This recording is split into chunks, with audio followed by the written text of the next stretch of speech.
Coming up on Mountain News this morning, we take a moment to talk with a survivor of the super tornado outbreak of 1974. And soon the Commonwealth could have its own alert system for when adults go missing. Dedicated to Eastern and Southern Kentucky, this is WYMT Mountain News This Morning. Good morning, I'm Olivia Calfee. We are coming up on 5 a.m. on Wednesday, March 27th. Now let's send it over to meteorologist Tim Drawbridge for a look at your forecast this morning.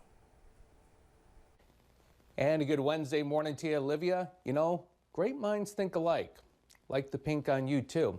In the meantime, this is a fantastic shot to show you this morning from a weather vantage point as we look down onto a nice layer of fog developing, mid-40s outside our studios right now. Average highs about 62, and we get a nice end to the work week, fluctuating around that average high of 62. The theme for Easter weekend still looking a bit unsettled. Temperature-wise this morning, we're all in the 40s, closer to 50 though, as you make your way out toward Pikeville and Prestonsburg. And the satellite weather composite, the system from yesterday, long gone. Watching this cold front, which really isn't doing much right now, which will be swinging through over the next couple of hours. And as that ends up happening, high pressure builds in completely at the surface behind it and provides that avenue of sunshine as we head through the day for today. All right, as we end up seeing today, partly cloudy and a forecast high and hazard up to 62. More about your first alert 7-day forecast coming up in just a few moments. Olivia? All right, Tim, thank you. The bridge collapse is the latest major water rescue mission, which sheds light on the importance of having proper equipment. The Jackson Fire Department has been asking for better equipment to handle those types of rescues since 2019. After two major floods back-to-back in 2021 and 2022, Fire Chief Chase Deaton says they are very fortunate to have what they need in order to properly handle water rescue operations similar to the one in Baltimore. Well, we've been very blessed as a department to receive grant funding from USDA for over $60,000 worth of equipment, and that ranges from a new rescue boat to water rescue specific equipment like dry suits, for example.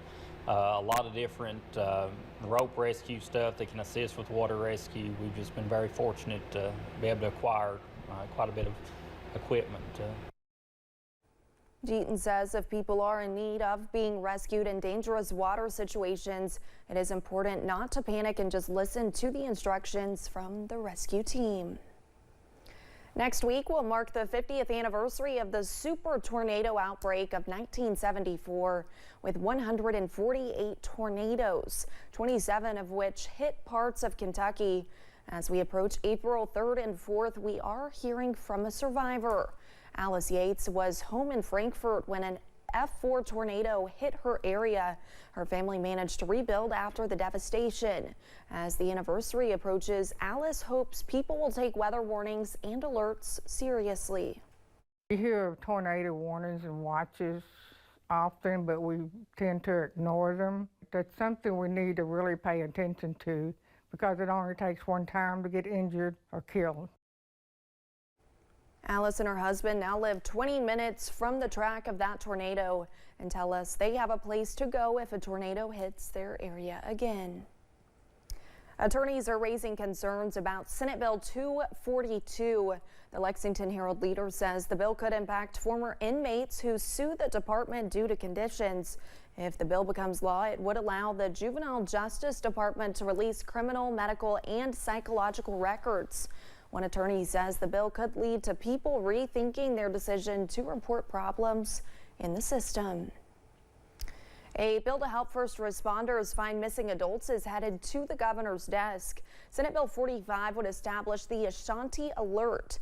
It would help spread information on missing adults who fall outside of the Amber Alert system. Lawmakers also added the Ian Alert to the bill. It would add specific language for autistic children and children with special needs. And a bill that would change the Kentucky Board of Cosmetology's makeup and its authority is moving forward. The House passed Senate Bill 14. It expands the board to 7 members, now including an esthetician and a nail technician. It also changes the board's ability to bring civil or criminal charges against licensees. It now goes to the governor's desk for final approval. Lawmakers are considering a bill that would create a new standalone government corporation to handle almost all of Kentucky's gambling and horse racing. The bill would set up the Kentucky Horse Racing and Gaming Corporation to regulate certain types of wagering, including historical horse racing machines, along with sports wagering and charitable gaming. A Senate committee considered and approved the bill. It now heads to a House committee. And thanks for getting your day started with us here on Mountain News this morning.